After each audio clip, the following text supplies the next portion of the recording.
Well, here we are back again in Automobilista 2 at Atlanta to replay the 2005 Petit Le Mans. So far we've tried out the GT1 class of car at Spa, and now we shall try out the GT2 Porsche 996.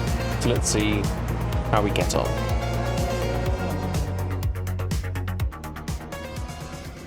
Well, here we are back again in Automobilista 2 for the 2005 Endurance DLC. This time we're in the GT2 class car, and we've chosen one of my favourite GT2 cars, the 996, against the Ferrari 360 in our class, as well as the other two classes, the GT1 and the LMP1 cars, who should run off down the track fairly soon, as we have just started on our first lap of our 25-minute race with a 12-hour day-night cycle to simulate what would have been the 2005 Petit Le Mans, as we are going so very deep into that final chicane. A bit early for moves like that, but yes, I said I would return to Automobilista 2 after our recreation of the 2005 Spa 24-hour in GT1 cars, and we're in the Aston Martin GT1. So yeah, good run here on the Ferrari, but we have to be careful at the top of the crest. The car gets very unsettled very easily, and it does want to try and swap ends on you, or for me anyway, and that's not how we want to do that either, through the S's.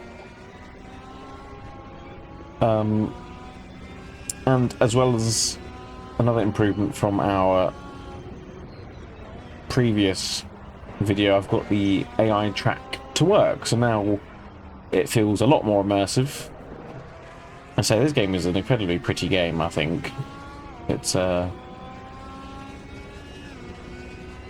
think the way it looks is just enough as we get a good run here on the Ferrari. We're going to go right, and then we're going to go left, try and send it down the inside. We're going to send it deep, still make the apex. He's there on our rear quarter, but we made the move stick, and we're now up into first after only a couple of minutes, which is good, although that is not... He's going to get a run. Be careful into the braking zone because our tyres are dirty. No, we make the move stick. Let's see if we can build a bit of a gap, as another fellow Porsche is finding him behind, so hopefully that gives us a bit of breathing space. Well, it all will change, I'm sure, when the other classes eventually catch up with us. So there was a Porsche off there, I believe. That must have been from the previous lap. I've also turned on mechanical failures and also damage as well, just to see what happens, really. As the Ferrari's right behind us again, much quicker in those corners than we are. But again, not really much to build upon what I said in the previous video, which is that this is an incredibly good DLC, and as we've just had the Race Room 2002 DTM DLC come out, which is the better DLC? As we get a little bit wide there, that was incredibly close to ending out race very early. Yeah, which is the better DLC? And is it fair to compare them? I mean, they're both from the noughties, so obviously the noughties has come back. We've gone through the 90s now as being a popular comeback in everything: fashion, music, pop culture, and now we're back in the noughties. In sim racing anyway, that is.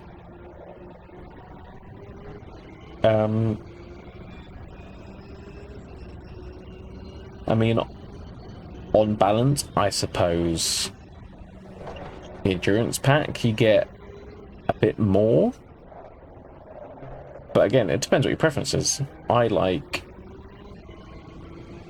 endurance racing, but also I had such a blast racing the 2002 DTM cars, and I think I'd like to do perhaps I think they have all the tracks to be able to do the entire 2002 DTM season, so that would be something interesting to do. I do like to try and recreate various racing series. But I think both these games are playing to their strengths. Automobilista 2, with this update and DLC, I think it's put it back up there with the other games. We've got very wide into turn 1, and the Ferrari's still all over us, but we're not helping that at all. Little weekend braking there. That was I meant that over the crest. If we're not dead straight, it will want to swap ends on us.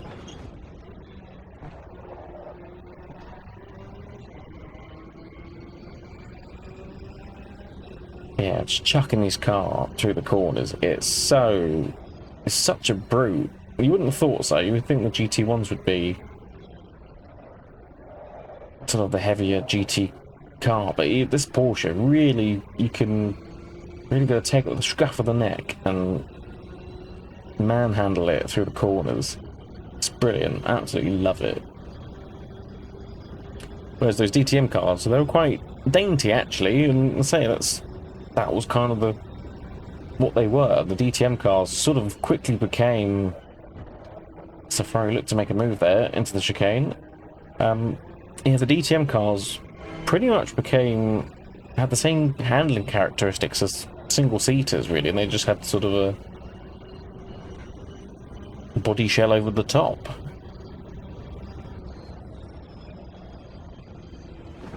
As we've got turn 1 all wrong again, and those Ferraris are right on us. So I'm going to take me one mistake and then we'll be back in front again. Using a lot of curb there. Unsettles the car.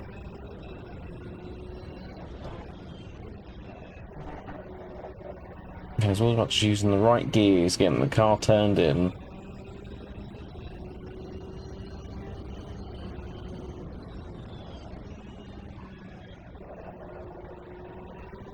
Again, that's so much quicker through these sections of corners. And down the back straight. I think we have a straight line advantage. They will be in the slipstream.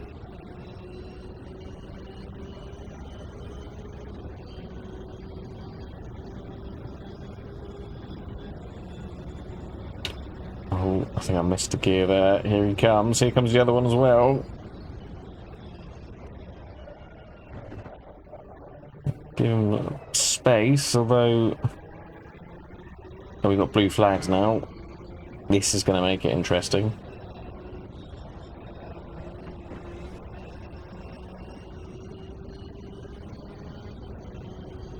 Here they come. Now, I should stick to my line, but do I trust the AI to do the right thing and go around me? I don't know. It's just... Again, I'm fighting every fibre of my body to just let them go, but it's not how it works. They've got to work their way around me. And that wouldn't be a move that I would make. That was... Wasn't there an accident this year at Petit? Someone trying to do the same manoeuvre? Was it maybe a couple of years ago now? Through the S's. Just not a place you really need to put the car. Again, he's got the inside. Oh, he's then not giving me the space on the exit.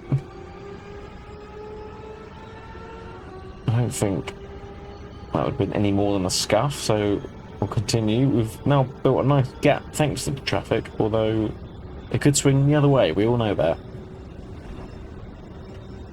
I'm now driving basically my rearview mirror. Oh, here comes one of the Audis. He's going around the outside of me. There's the champion liveried one, I think. That's one of my favourites. Oh, and there goes another one. I think that's the best I've taken that last corner, so... Alright, can I get the first corner right? That's okay. We've got the sun directly in our eyes as the sun sets over Road Atlanta. Another big group of cars is coming. In all the wrong places, please don't. Oh, he's on my outside now, it's not.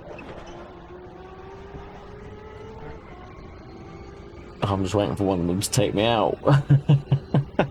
But so far so good actually, to be fair. In this multi-class mayhem, AI are behaving relatively well. As they, again, another one doesn't give me quite enough space on the exit of that corner. And here comes the LMP2s now. And the Ferrari's right on us. I just... He's gonna... I'm gonna have to straight line speed on him, but he's right. He's backed off, I think. Or was that the other one? Take a nice chunk of that corner. Oh, okay. Yeah, I'll accept that. That is the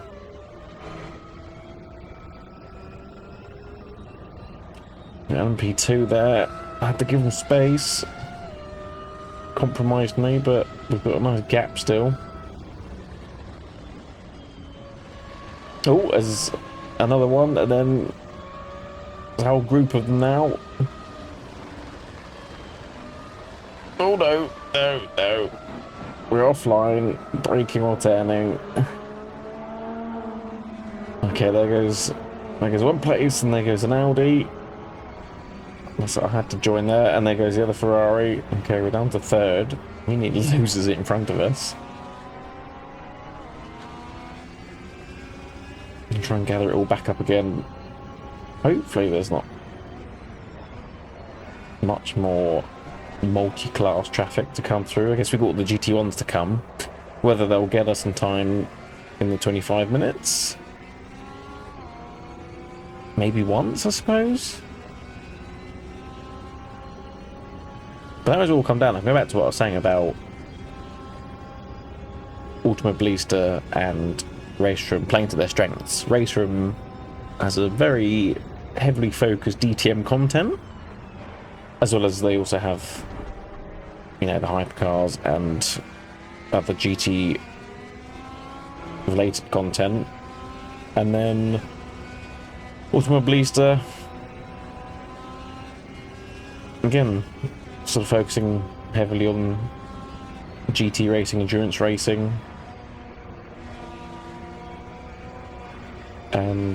Yeah, and whether they really set the trend, whether Racing had already planned to do a 2002 DTM season, and sort of coincidental that Automobilista did 2005 season for endurance racing. Again, I guess they just know what's popular, and there'll be a lot more noughties content, hopefully, for me anyway. I'm more than happy with that. And sort of racing titles providing different experiences across different series. Because I mean, because all of them have the hypercars now, but to choose which one's really the best, I don't really know. As we try and set it down inside again, they defend very well on that final chicane. See if we can get a good run out the last corner. Not quite.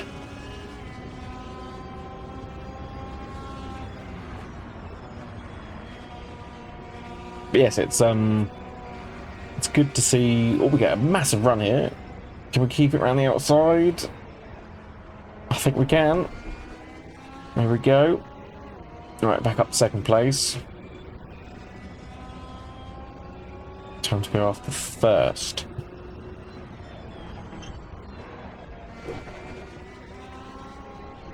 Yeah, as I was saying, it's good to see at least those two sort of competing to provide this sort of content. And I think, as I said before in the previous video, I say these games have sort of stayed relatively quiet and sort of under the radar, and they have released DLC throughout the year. I think the Lamborghini one was probably the other big one for Automobilista. And then suddenly at the end of the year, they've pumped out these two, arguably sort of the best content of 2025, if you consider what has come out, which was Assetto Corsa, which wasn't really finished, and then they produced the rally game, which is not really finished. And then we had Rennsport, which I've not really heard anything about, so I don't know whether that's a good thing or not. And then Project Motor Racing, which turns out it's not finished either. So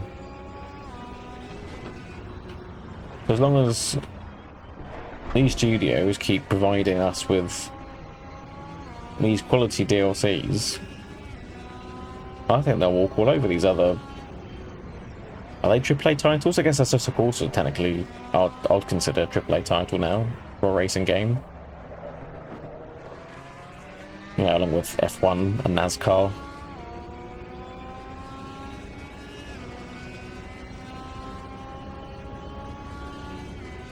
And then these smaller studios, as we're going to make the move here for first, we're going to be on the outside though, into the chicane. Last of the late breakers. I think we're going to do it. We're going to turn across, and he's not there. A bit of dirt there on the inside, but we've made that stick. Just 7 minutes to hold on to first place. Green flag, so someone crashed somewhere. Or behind us. Oh, that's not how we take turn one. It seems to be, if I'm not following car through turn one, I don't know how to take it.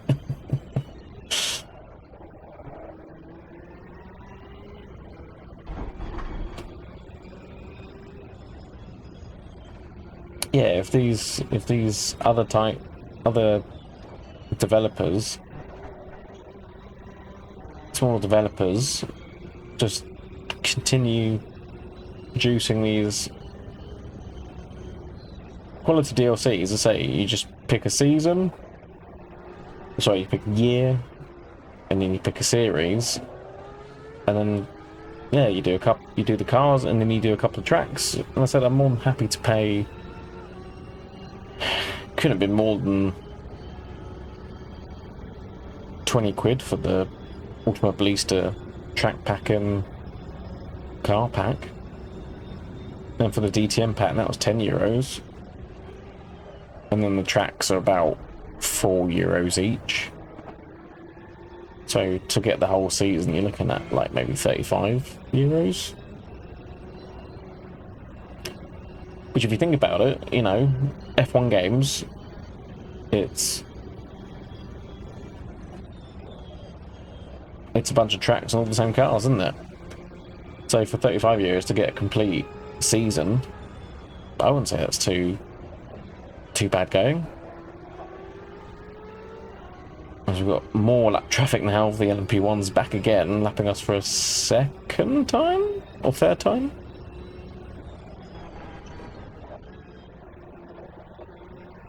So somehow getting the lights in the back of the helmet, I don't know how that would work. Oh, the GT1's now, okay. Here's an Aston.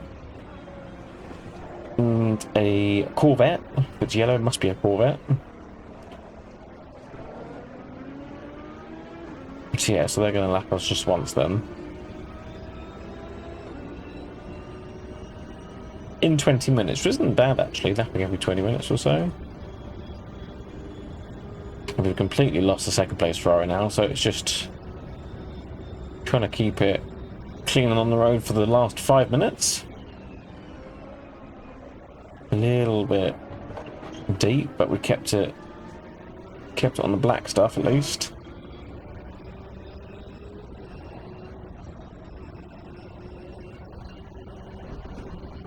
as that's not going to help us keeping it clean. There goes another GT1. Oh yeah, the Maserati, very nice.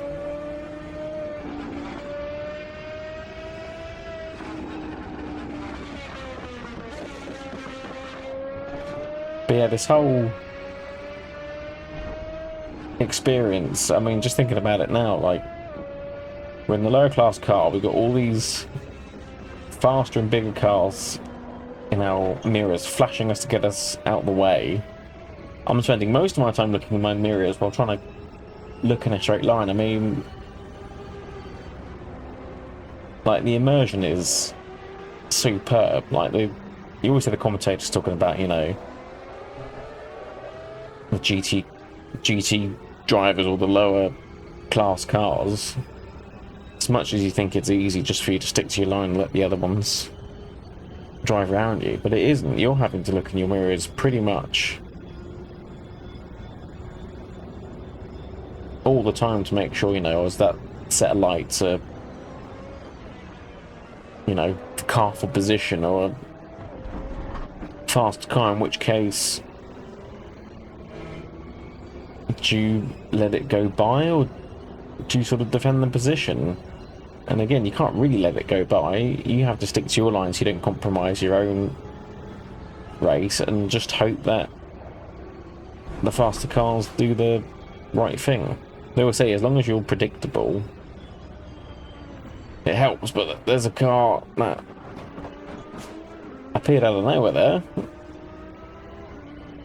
Very much for keeping it clean for the last 5 minutes. But we're still in the race. Just a couple of battle scars, but nothing too major, I don't think, on this car. Because you've got more than P1s coming through now, and GT1s.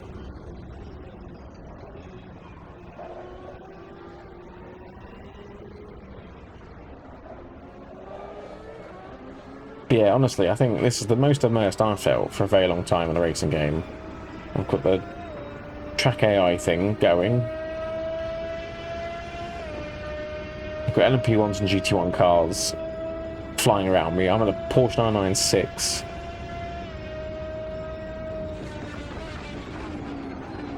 Honestly, it doesn't really get much better than this for me. And we're at Red Atlanta with a pretty decent day-night cycle. And AI that behaves themselves and was pretty racy at the start. I think we've just got lucky with the traffic and they've dropped back a bit. As I say, I can always set the difficulty a bit higher, actually. I think I'm on 105%, I think I said before. You know, as I learn the cars and learn the game, it just gets better and better as we've got a whole gaggle of LMP1 cars behind us, so we're going to go wide and get barged out the way. All these LMP and GT1 cars as well. We've got 1 minute left. Please don't end our race early. They're all coming through, all at once. All 38 cars have decided to come through at once.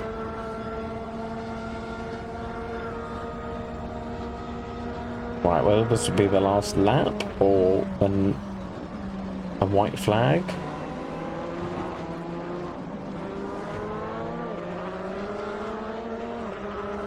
We've still got cars coming through.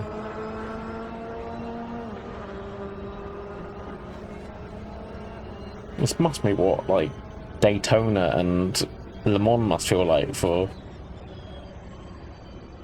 GT3 cars. It's just endless. I guess especially when they had the LMP2 class as well. Or back a couple of years when it was GT Pro and GTM.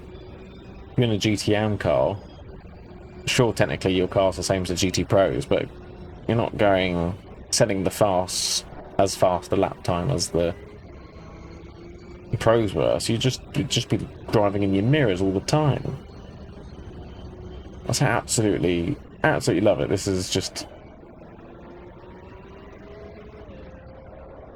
as immersive feeling as you can get without using a VR headset. I think if I had a VR headset, this would be perfect. Although I've never really tried VR, so I know some people kind of makes them a bit sick.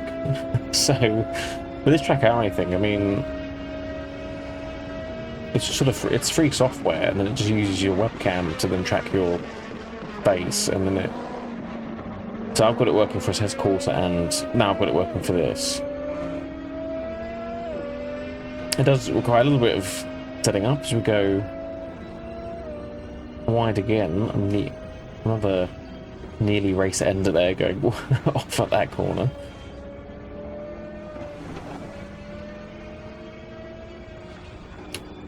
But yeah, this track AI thing, definitely worth a look at. So it's just a bunch of free software, and so it just uses your webcam to track your face. And yeah, I know on Content Manager for Test Corsair, you can have a preset for it, as well as you can tweak it yourself.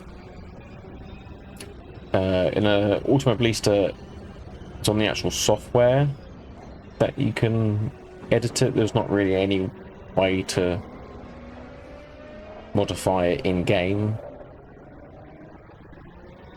But once you've got a profile for it, you can save it, and then that's it. I think I've got it worked out fairly well now, to my liking anyway. Where it feels like what I would think it would feel like to be looking in your rearview mirror for most of the race. Alright, as we've hit 0 on the clock.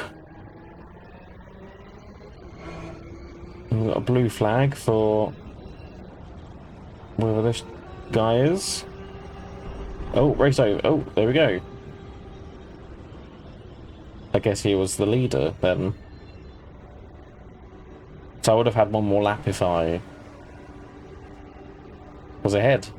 But there we go. That was mega fun. I really enjoyed that. If you still haven't got this, then absolutely head over to Automobilista 2 and download the 2005 Endurance Pack. The LMP1s, GT1s and GT2s, as well as the 3 tracks, Le Mans, Petit Le Mans and the Spa 24-hour 2005 variant. Thank you very much for watching, I hope you enjoyed, and I'll catch you next time.